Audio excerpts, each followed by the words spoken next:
This episode was found wandering the halls of BBC Broadcasting House late at night. All it would say is, "Appointment with fear, my friends. Appointment with fear." Listen to it.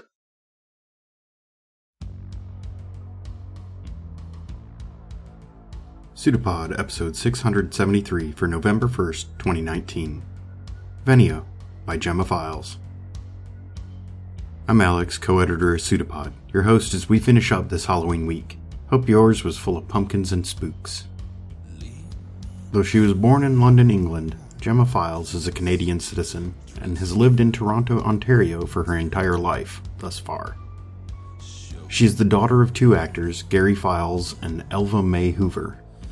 Files graduated from Ryerson University with a BAA in magazine journalism and then spent roughly 8 years as a film critic, primarily writing for local alt-culture journal, I Weekly. By 1988, she was also teaching screenwriting, short screenplay writing, television series development, film history, and Canadian film history. First at the Trevis Institute, then the Toronto Film School. In 2008, the Toronto Film School closed down, and Files' son was diagnosed with autism spectrum disorder. With this in mind, if you only read one more piece of Files' work, we recommend her novel Experimental Film, which won the Shirley Jackson Award for Best Novel and won the Sunburst Award for Best Canadian Speculative Novel in 2016. Your narrator this week is Nika Harper. Nika is a writer and performer who lives in LA, where she houses her collection of magic wands and an overwhelming stockpile of empty journals. Nika does phenomenal voice work, so do yourself a favor and make sure you've listened to her narration of The Coven of Dead Girls from earlier this year. Then click through to keep listening to everything she's narrated for escape artists. Nika honors Halloween in her heart and tries to keep it all the year. So much that she has a black cat and an orange snake. Follow her on Twitter to chat about horror, and, more importantly, to see pictures of said animals. You probably want to shut that door and secure it. That one that's open just a little bit. Because we have a story for you. And we promise you, it's true.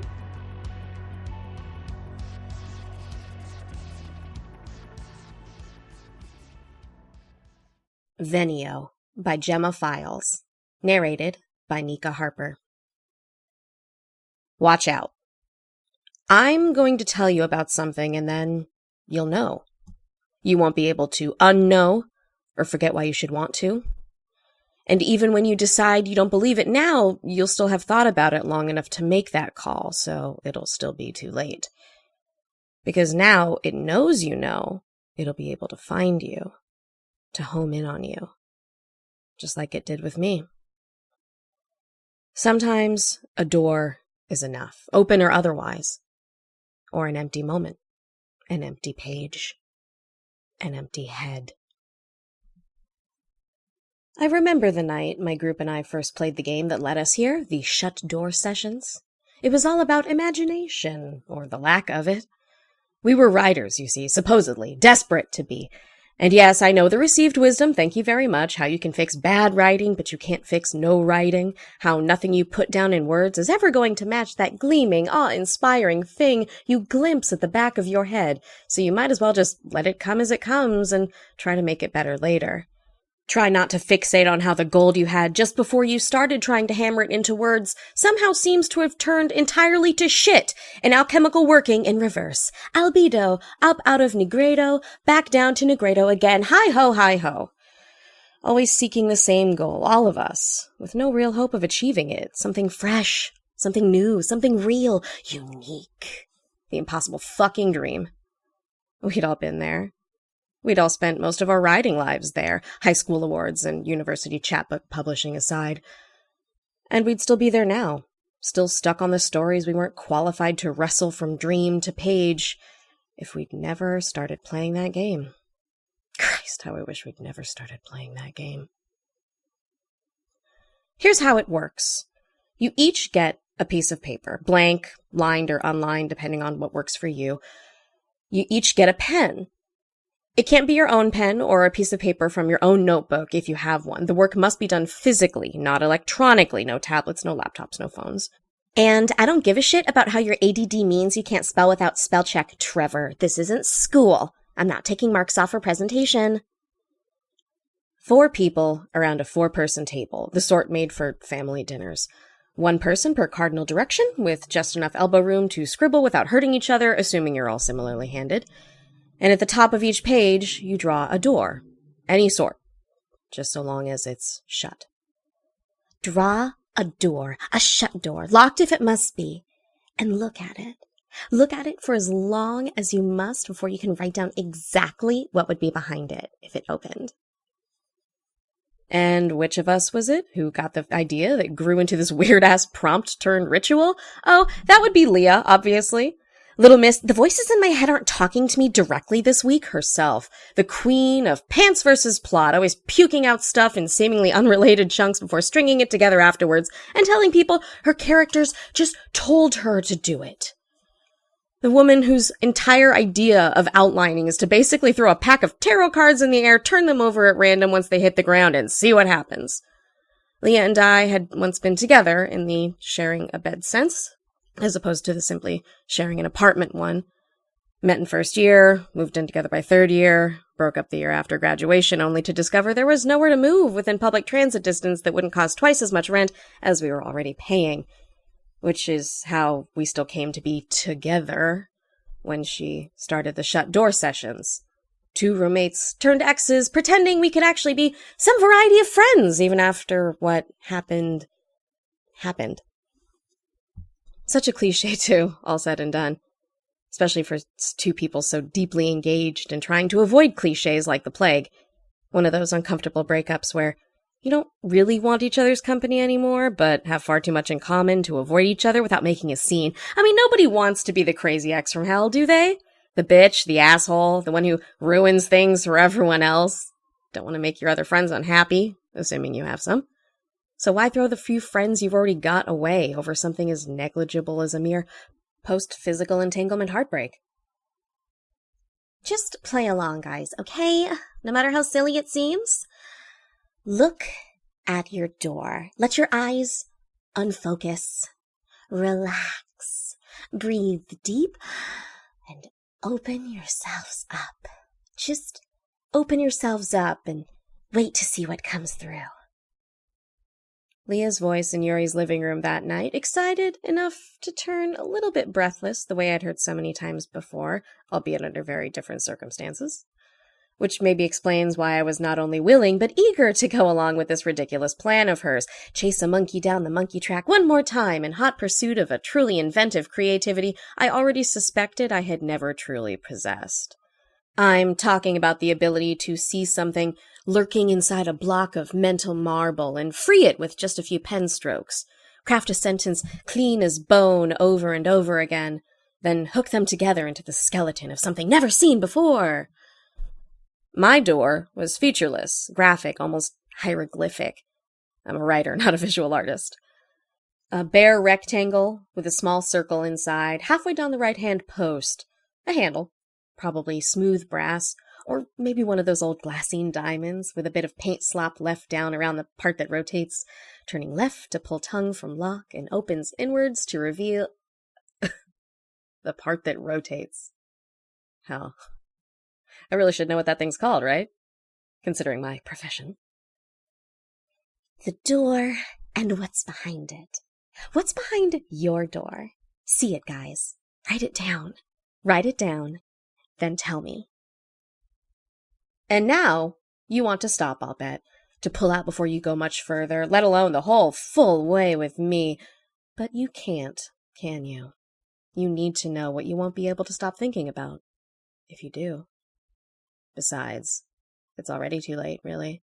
I mean, you've already listened this far, haven't you? Here's what I wrote that first time. A dark road, or what looks like one. No moon, and no horizon. Hard to see where the ground blends with the sky, but as it comes towards the doorframe, it starts looking porous, tactile. Tiny holes, or tiny stones? Gravel? A bed of gravel on either side of 2 long, dull, gray lines, with lighter lines between them like a ladder on the ground or maybe train tracks, away into the distance. Trees on either side? Shadows, spiky, overhanging. They switched back and forth on the tracks. No noise, but if there was, it would be rustling. Distant. A high and lonely wind. Nothing else. Breathing in, breathing out, resisting the urge to check my watch, listening to the scratch of other people's pens around me, trying not to picture Leah with her tongue tip caught between her teeth, the bottom lip a little furled to show the darker pink inside her pale lipstick. Trevor scribbling hard like he's fighting the alphabet. Yuri humming, trying not to recognize the tune. The posts are darkening, shadows spreading outwards, a black thickening at the threshold like drool. I wanted to stop then too, believe me, that early on, before I'd seen anything. Another tick, a half breath, barely tasted, and then... Now a sense of something changing in the furthest section. A dot, dark separating from dark, thinning as it moves closer, paced like a man's stride, not quick, not slow. Steady. Taller now. The track isn't completely straight like it seemed. There's a rise, and he's moving up it, cresting it. Very tall now, very. In a long, dark coat like the song. Head down, hood up, movement around the knees, a pump of muscle, flutter of wind.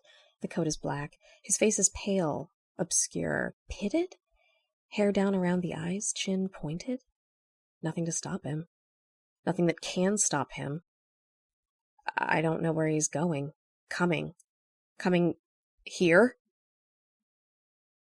My hand formed the word, the question mark, here, in all caps, plus a squiggle above the dot.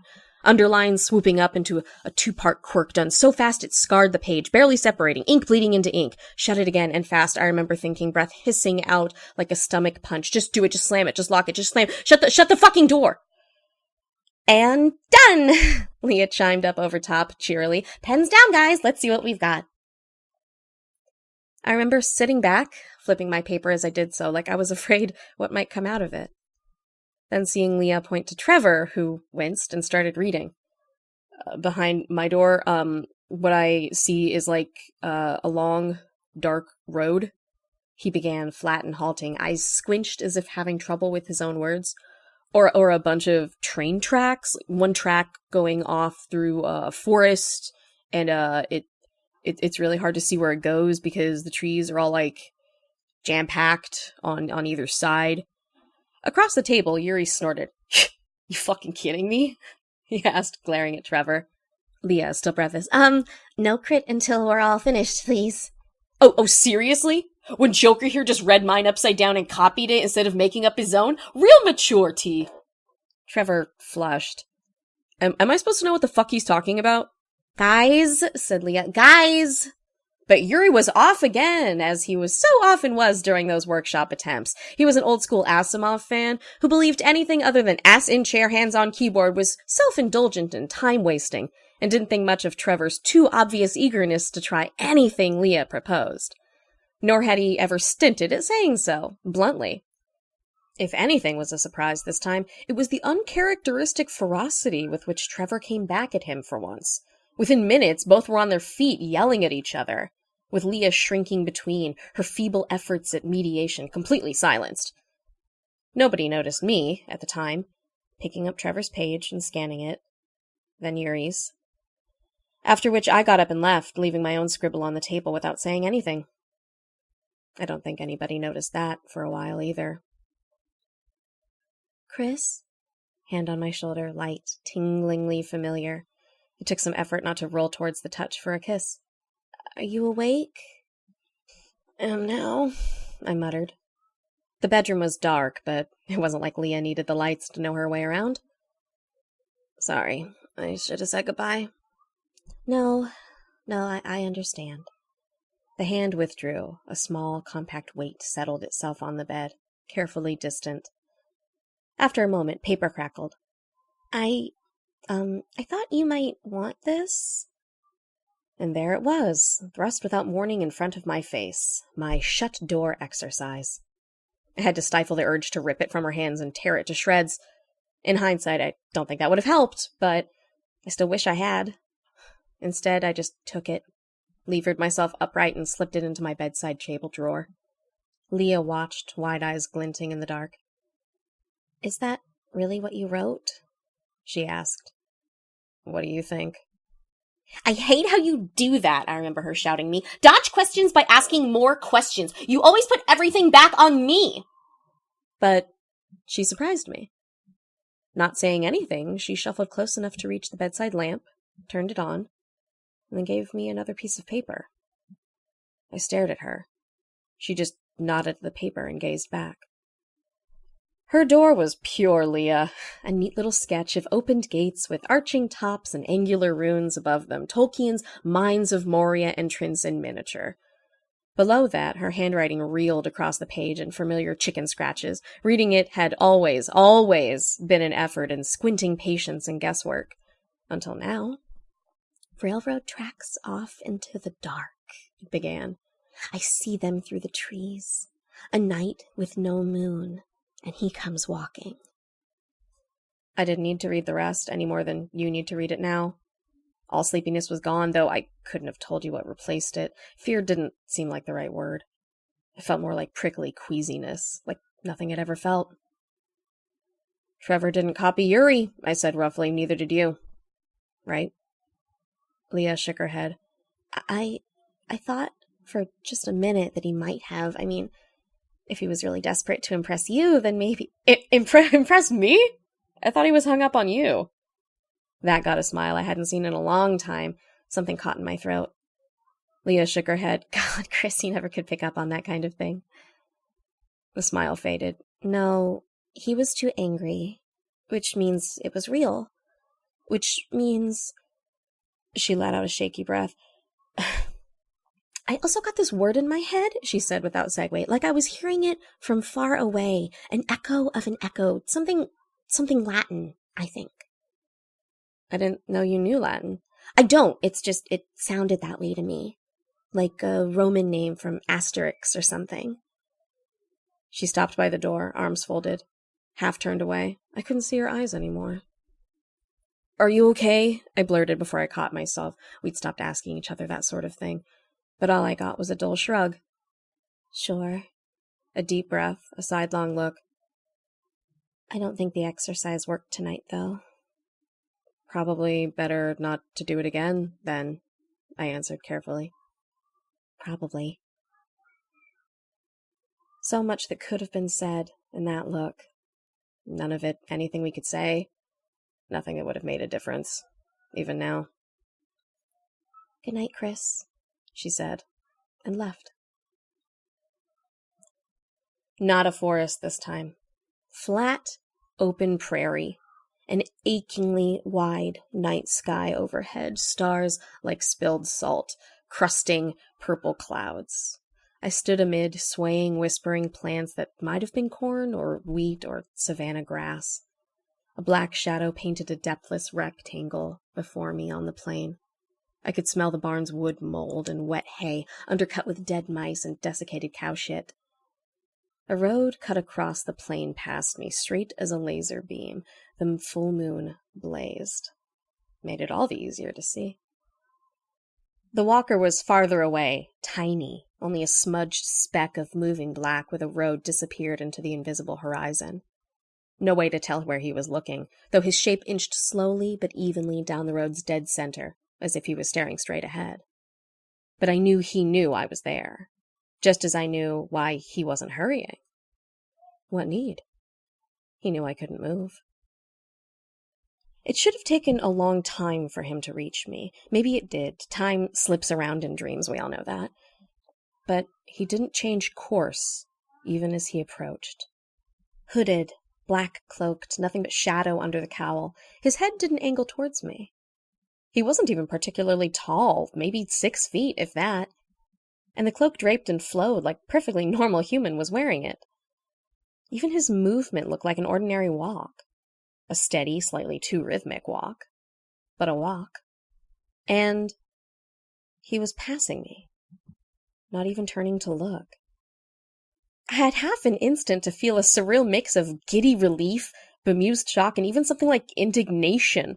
Like, part of me wanted to yell, "Is that it?"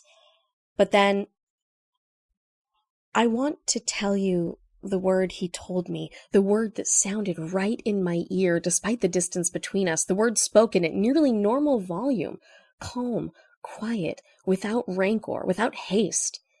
But the explosion of sheer terror it detonated inside me erased it even as I heard it, a trauma so huge it blotted itself out in the instant of its own creation, the way the mind discards any pain too huge to process, like when a tooth's pulled without freezing, or when a bone breaks, when you knock the wind out of yourself, when you get a concussion. You know it happened, and you know you never want it to happen again, but that's it. That's all. Nothing else. Just a scar where it's been. At some point I realized I was awake. My mouth and throat felt dry and dizziness lingered. I must have been hyperventilating. Had I screamed? Leah would have come running in to check on me if I had, unless I checked the alarm clock and groaned. No, she was long gone at work by then. I made myself get up, shower, and get dressed, even though my shift at the bookstore didn't start for hours. The apartment was unnervingly quiet. I did what little busy work I could find, which didn't take long, and then without letting myself think about it, I went into Leah's room and sat down on the bed. I hadn't allowed myself to do this in nearly 2 years. This had been the room we'd shared when we were together. I'd taken the spare bedroom afterwards because I had far less stuff to move out. I'd never collected anything like her vast array of kitsch, knickknacks, and tchotchkes, like the horde of ceramic monkeys still taking up an entire shelf, or the rows of unused Sacred Heart candles littering her dresser. Boxes and boxes of odds and ends strewn along the windowsill, the closet stuffed to bursting with clothes, and her smell still in the air, without any need to press my face on the pillow. You had to look close to see what was missing. Beside the stereo, the stack of CDs was half the height it had once been. A sparsely filled bookshelf, slightly bent, as if it had long held up a much heavier weight. A protruding nail on the wall where a picture had hung, the same sort of thing everyone reminds themselves to get around to removing but never remembers. But if you didn't think to look, you wouldn't notice. You might think nobody else had ever slept there. Maybe it was anger that made me get up and go to the second box from the right of her windowsill. The one that you needed to know the trick to open. Fingernails in the right hidden slot, slide, twist, press, click. I dug out the notepad and pencil that Leah had showed me, the pad where I knew she wrote down her dreams. And for the first time in 2 years, I sat down and started reading. Nothing about me, which was both a relief and a disappointment. The usual surreal nonsense, one surprising scene about Yuri of all people. I'd always known Leah's tastes were wider than mine, but I hadn't known she'd felt anything for him beyond friendship. Journeys, conversations, images clearly plucked out and set aside for some future poem. I turned to the last page and stopped. She'd written something down there, but it had been utterly obliterated by a black charcoal smear scribbled so forcefully into the paper that the sheet itself felt warped under my fingers. I tilted it back and forth under the light, trying to make something out, but I gave up when my eyes started to hurt. Then a better idea came to mind. I flipped to the next page, took the pencil, and began delicately shading light gray over the paper. The impression of the word bloomed up in white against the gray, gouged into the pulp, almost, but not quite, too faint to see. Like I was hearing it from far away. An echo of an echo, something Latin, I think. On her desk, Leah had left her computer open and running, as she always did. One Google search, and the answer was right there in front of me. It was, indeed, Latin. My face felt numb. Venio. I am coming. I begged off sick from my shift, waited for Leah to get home and tell her what I had found. I was a little surprised she didn't get angry. Violation of her privacy was one of the few things that normally set her off, but I guess both of us knew we were beyond that now. We called the guys. Trevor, surprise, surprise, was perfectly willing to meet tonight, even on short notice. Yuri took some persuading, but finally agreed, and even offered his living room again. Once Yuri had finally gotten it through his head that no, this wasn't some kind of practical joke, he practically went berserk. It was the most excited I'd ever seen him. "Don't you get it, Chris?" he raved, striding around the room. "We've actually achieved something paranormal here. Subconscious, telepathic communication, at least. Or maybe we actually contacted something, a spirit, a ghost or whatever." "Well, it could also be," Trevor began. Yuri didn't listen. "We have to do this again. Now we all know what to concentrate on. Maybe we can make contact consciously. God, I wish I could record this. Let me get my phone." He sprinted out and was back in a second, setting up his phone on the sideboard by the dining room table. Trevor looked at me helplessly. Yuri? I had to raise my voice. He blinked at me. "Yuri, we didn't do this to convince you to keep going with it. We want it to stop." Yuri stared. "That's ridiculous," he said after a minute in a perfectly level voice. "That's stupid. That's like Alexander Fleming throwing out his moldy petri dishes without checking them first. We're not going to call up Captain Howdy on a Ouija board here. We're confirming whether or not we're sharing the same mental experiences. That is all. Besides, if you want it to stop, doesn't it make more sense to finish it? To wrap it up? Bring it to a conclusion, whatever it is?" Trevor cleared his throat. I gotta say, I kind of don't want to leave it hanging either. You're supposed to face this stuff, I think. That's what Dr. Talon always says. I turned to Leah for backup. The look on her face was like a slap. My fists knotted. "Oh, fuck's sake, don't tell me you're buying this," I said. She swallowed but didn't flinch. "Chris, I'm sorry," she replied in a small voice. It sounded almost exactly like the way she said "I'm sorry" 2 years earlier, when she first asked me to move out. "But I don't want to have that dream again. Do you?" "No, but..." The words disintegrated in my mouth, leaving nothing behind. Yuri clapped his hands as if that had settled it. "Okay then, let's do this, everybody. Get a piece of paper from someone else. Leah, give me your pencil. I got pens for the rest of us." Of course he'd remembered the procedure exactly, even when he was scoffing. Before I knew it, we were all seated around the table again, and Trevor, at Yuri's order, was setting a timer on his own phone under the steady stare of Yuri's camera lens. Yuri took his seat, practically rubbing his hands in glee. "You know how this goes, guys. Draw the door, concentrate on it, and open yourself up to see what comes through." He nodded at Trevor. "Go." Trevor started the timer, then bent his head to his paper. So did Leah and Yuri. I put my pencil on the paper, but sat still, fully intending to draw nothing. Write nothing. Okay, I'll scribble my pencil around meaninglessly a while just to make it look good, but my mouth dried.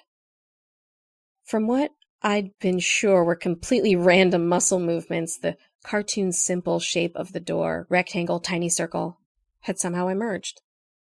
I couldn't take my eyes from it. My hand cramped, my fingers hurt, my forearm ached. The pencil scribbled across the page. The door seemed to be blurring in and out. "Not real," I thought fuzzy.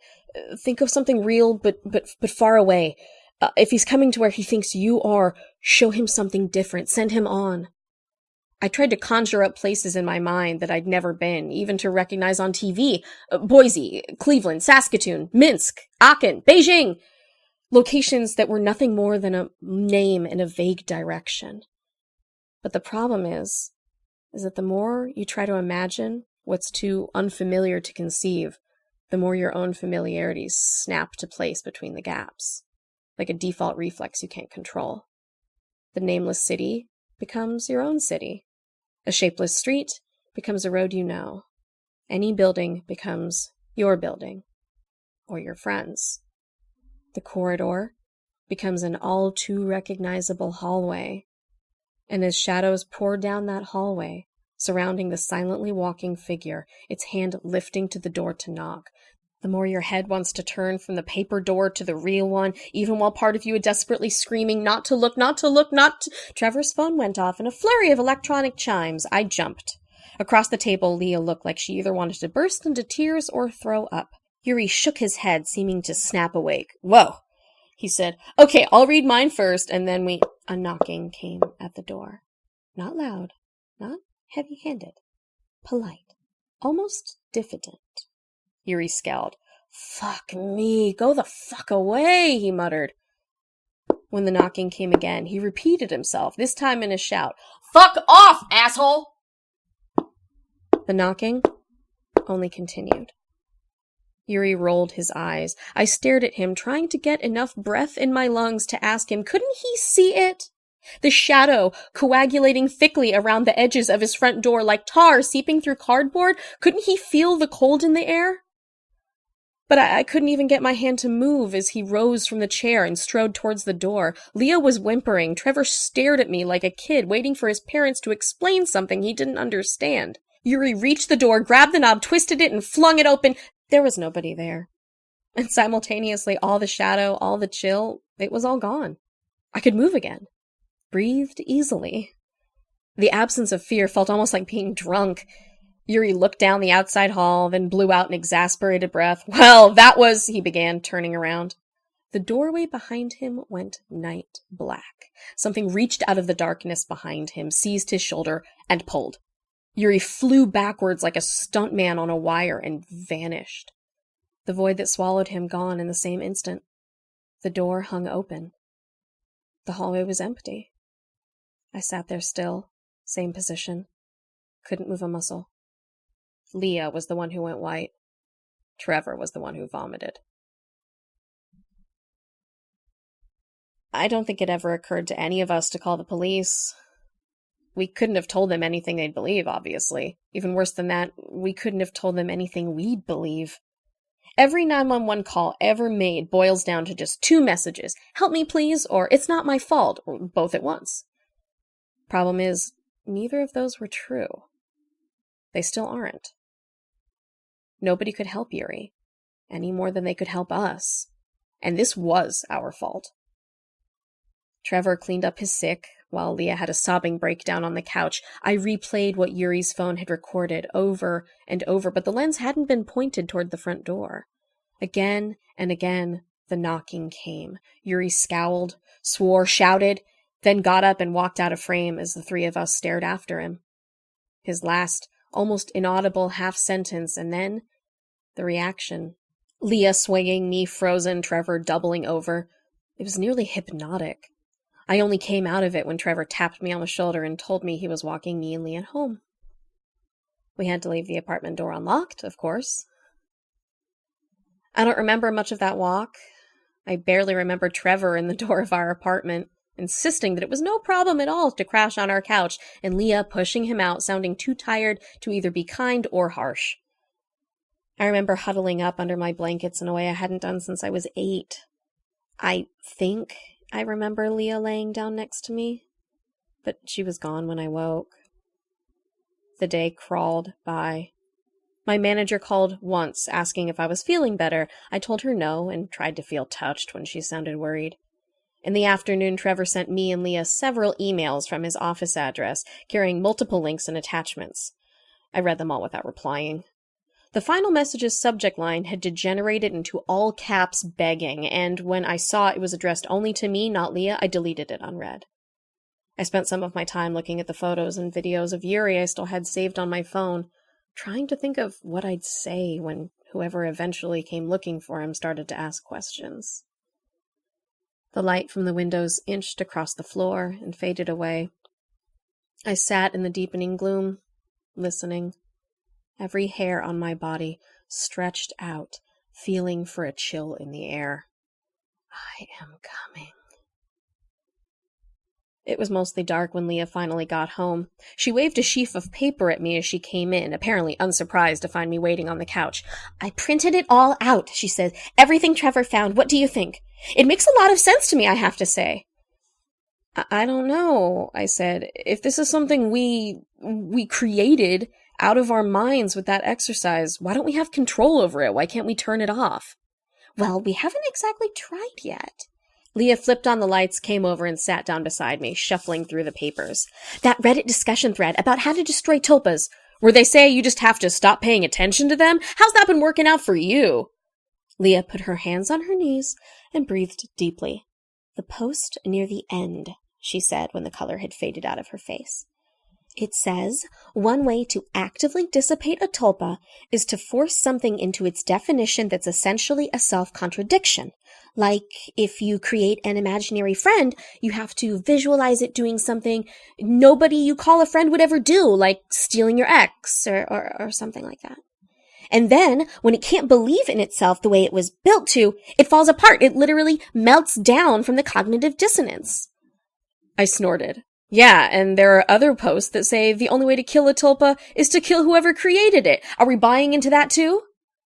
Leah flushed again. No, look, Chris, all I'm saying is that it's worth a shot. I mean, have you got any better ideas? Now who's throwing everything back on who? I got up and went to the window, glaring out at the traffic whooshing by outside on Bathurst Street. My legs burned. We could leave, I said. Just pick up and get out of here. Go as far as we can. See if that makes a difference. We? Leah replied. It was my turn to flush, abrupt and fierce. I opened my mouth to snap. That's not what I meant, but not at all sure what I had meant. I coughed out the taken breath in a gasp, heat draining to cold in an instant. Oh, Christ, I gulped, looking across the street. Oh, shit, Leah! I pointed, amazed to see that my hand was shaking. Do you see that? Tell me you see that! See what? Leah had raced to my side, squinting through the images in the glass. Hang on. She dashed back to the door, turned the lights out. Darkness dropped over us. The black figure across the road, a silhouette huddled into the corner of an alley, became sharper, seemed to loom closer out of the dark. Leah returned to the window. I felt her stiffen. Oh, shit, she breathed. Chris, what do we do? What do we do? Good fucking question. I tried to pull my brain back into one piece. We could try going out the back door of the main house, I said, voice hoarse. We could have to hop the fence, sneak out the property on the other side, but... The figure pushed one hand back awkwardly over its head. Pale hair glinted momentarily in a flicker in the streetlight, and my terror collapsed so completely and quickly into exasperated rage that it almost made me puke. Oh, fuck me! I yelled, yanked the window open and stuck my head out. Trevor, get your ass over here! The black figure jerked. The hat it had been wearing fell off, and Trevor hunched down to grab it as if ducking out of a sniper's line of fire. What the hell were you thinking? I bellowed at him a minute later on the doorstep of our building. Were you fucking trying to scare us into a heart attack? Trevor seemed to shrink as I kept yelling. Leah looked like she wanted to say something, but couldn't think what. This is not a fucking game anymore! We don't have time for this kind of stalker bullshit! I wasn't...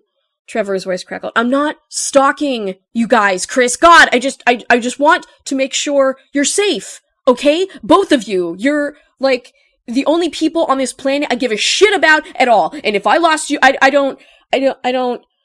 He trailed off, swallowed liquidly, and scrubbed one hand across his face, not looking at me.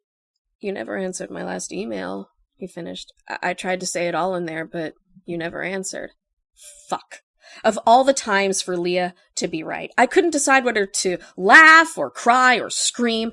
You give a shit about us? I asked instead. Fine, then fucking listen to me and get it through your head. Leah, I don't know about, but I am very definitely capital gay all day. And you know that thing about, if this was our last minute before death, would you at least kiss me goodbye? Hate to say it, man, because you're my friend and I love you, but not like that. This probably is our last minute. And no. Never. Not ever. Please, just go the fuck home and think about that until you get it. Trevor stared at me for a long time, his eyes wet. I can't, he finally whispered, so quiet I could barely hear him again. I'm scared, Chris. I sighed, too exhausted for any more anger. Yeah, I said. Me too. Come on in if you want. But no more of this shit, okay? That's done. Trevor only nodded, staring at the concrete steps. I want to say his silence worried me as we got him set up on the couch to stay the night. I want to say I was thinking about him at least that much. I want to say I was thinking about anything at all, apart from this pooling dread in my stomach and the sounds outside of our apartment's front door. I want to say that all I felt when I went into the bathroom that morning and saw Trevor hanging from the shower head, a pair of Leah's hose serving as a noose, was what anybody would feel. Shock, horror, pain, anguish, rage at the pointlessness, the selfishness. Grief like a hole chewing its way through your gut, even before I read his note through streaming eyes. It took all four of us to make it. Maybe it needs all four of us to keep going. A tulpa dies when its maker dies. Maybe this will break the chain. I'm sorry, Chris. I can't think of any other way. I only ever wanted you to be safe. I was sitting on the cold bathroom floor, note crumpled in my fist, muttering between dry sobs, "Oh, God, oh, Trev, fuck you! Fuck you, Trev! God! God!" When Leah came in and started to scream, which finally gave me something else to think about besides the sickening, contemptible truth. In the first moment of comprehension, what I'd felt more than anything else was envy. There wasn't any way to keep the cops out of it this time, though nobody official acted like an asshole. You'd figure the people who handle this sort of thing learn to tell the fakers from the genuinely traumatized pretty quick most of the time. Not that that's exactly consoling. I remember one bad moment where the uniformed officers gave me a narrow look, like something about my "no, I don't have the slightest idea, but he was in therapy" answer didn't ring right. But he didn't do anything except give me a card and tell me to call him if I thought of anything else. Leah had cried herself into unconsciousness before anyone had even gotten there, leaving me to handle the cleanup. After everything was over and everyone was gone, I went into Leah's room and sat at her desk, waiting. For a moment I thought about lying down beside her, but I couldn't bring myself to do it. The urge didn't last long anyway. Eventually she woke up and looked at me, and I knew the truth in an instant. I met her hollowed, reddened gaze. "He's still coming," I said. Leah only nodded. I recognized the street. It's in Windsor. I grew up there. I could smell the fog." Her voice was raw, a wreck of itself. I don't think we made this, Chris. Not completely. Maybe we gave it a shape, but this thing, it's something else. From somewhere else. I think maybe it's been looking for a door for a long time." Her gaze dropped to the bedclothes. "And we gave it 4 of them." "And wrote it a fucking set of directions," I said. Leah frowned, sitting up. "Wait. What if that's it? What if we wrote its path out for it? Who's to say we can't write its ending the way that we want?" Suddenly energized, she swung her legs off the bed and leaned forward to grab my hands. "This whole thing started as a story. Maybe if we want to finish it, we have to finish the story." I stared at her. "Finish it like how? Just write him going away?" "Why not?" With what now was almost manic enthusiasm, Leah leapt up, dug out her dream journal out of her box, and slammed it down on the desk in front of me. "That's my book, so you'll have to write it. But we can do this right now! Oh, come on, come on!"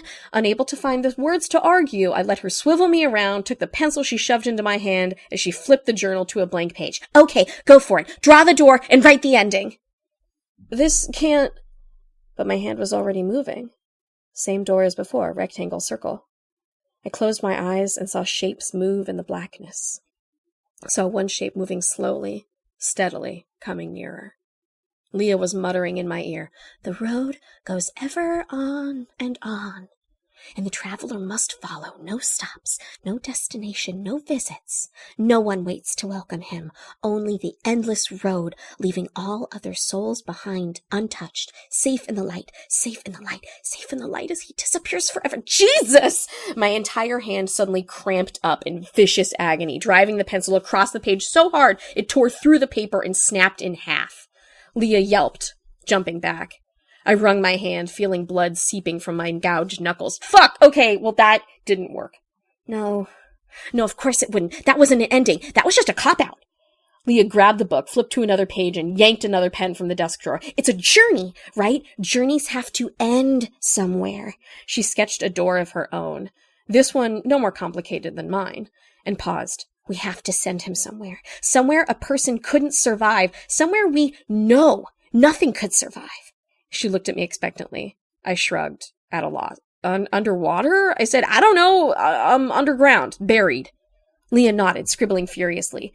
In space. In the center of a sun. Wait, no. He wants his door. I don't think we're going to keep him away from it. Leah stopped writing and drew a shuddering breath. She never did give up. I loved that about her once, before I hated how it meant that she'd never let a fight go until she thought she'd won it. Doors, she said. That was how it happened with Yuri, too. Maybe that's the key. Not the words. The door. I gaped at her as she turned one more blank page and, glancing defiantly at me, drew a different rectangle, this one wider than it was tall, with no knob on it, or anything else. You want to put him inside a wall? Terror drove through me like freezing water forced down my throat. No, goddammit, Leah, if you do that, it's only going to make every wall a door. He'll be able to get in from anywhere. I leapt forward and dragged her away from the desk in the middle of the room, holding her by the shoulders as I cast around wildly. Oh, Christ, he's close, isn't he? I can fucking hear it in our heads. Don't think of him in the walls. Do not. Leah shook her head. No, shit, you're right. She closed her eyes, taking deep breaths, half determined, half dismayed. Not the walls, she muttered, fist clenched. Not the walls, not the walls, not the... She stared, looking down. I followed her gaze. 2 shadows stretched out in different directions from her feet. Leah's head snapped up, eyes wide, breath sucking in. Oh shit, crap! Was all she got out, before 2 massive arms made out of something that looked like molten tar exploded out of the floor, wrapped around her, and jerked her back down into it. Under. Through. Away. So, that was 3 days ago. I've been working on this ever since, on Leah's laptop. I told my boss I wasn't coming into work, after which I unplugged Leah's landline, turned off both her phone and mine. There was a banging on the door yesterday that sounded like a cop's knock, but I just stopped moving and didn't say anything. After a while, it stopped. I haven't eaten much or slept much. Strangely, when I do sleep, I don't dream. And now you know why you shouldn't ever have started listening, whoever's hearing this. Because he gets stronger the closer he gets. If you know about him, he knows about you. The only thing I can think of is if enough people learn about him, he'll be, I don't know, maybe dispersed somehow, like a drop of ink disappearing in a lake.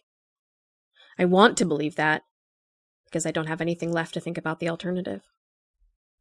And maybe if all I do is give him more people to take, he'll be grateful enough that whatever he does with me, whenever he does come for me, maybe I'll at least end up where Leah is, wherever she went, wherever Yuri went. I want to hope that maybe somehow Trevor will be there too. I don't know how reasonable that is. Reasonable, Jesus Christ. I just said the word reasonable. Maybe I should have tried harder to make this story incomprehensible, unbelievable, forgettable. But that's the trick about forgetting. You can't ever really choose to do it. You can only wait and hope it happens. Sit in an empty apartment, breathing as quietly as you can. You can try to unfocus your eyes, try not to hear. Try not to recognize words. Try not to put them together. Try not to think of water. Try not to think of darkness. Try not to think of the inside of your wall. Try not to think of the inside of your own body, of the inside of your own head. Try not to think of anything. Try to think of nothing.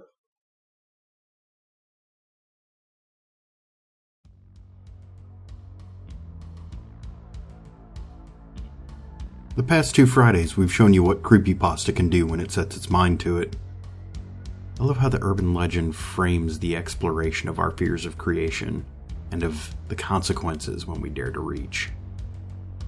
I don't think we can say for certain these are antediluvian monsters that we've allowed back into our world. I think we may have been good industrialists who found raw, angry, fearful materials and took this assemblage of parts to externalize the haunt that creeps the corridors of our minds. Whatever its wellspring, I can't drink enough. Venio was originally published in Vestarian, spring 2019. Since I didn't mention that up front, I want to talk about that publication in a bit more depth back here.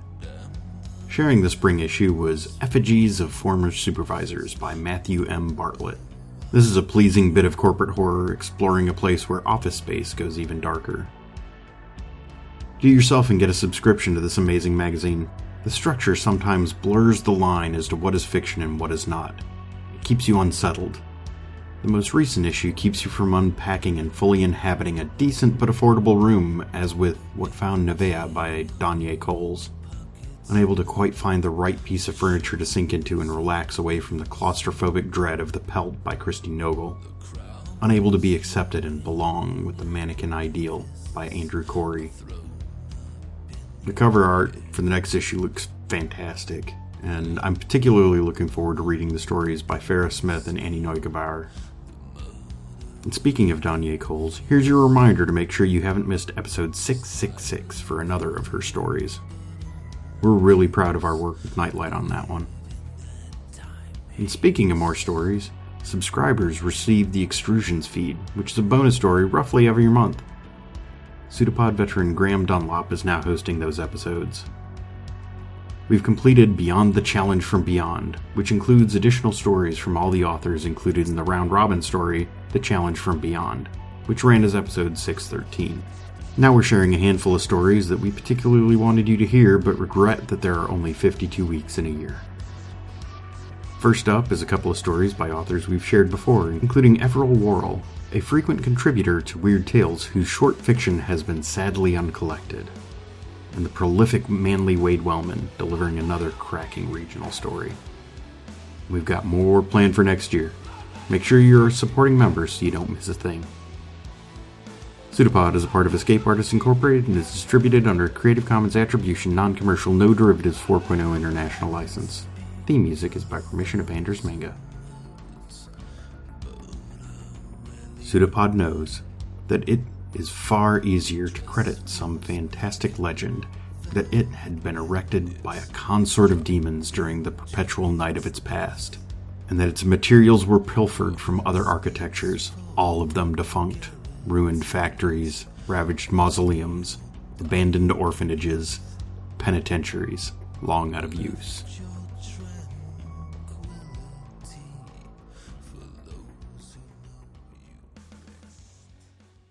It's a pseudopod. It's a big foot. It's all about podcasts these days.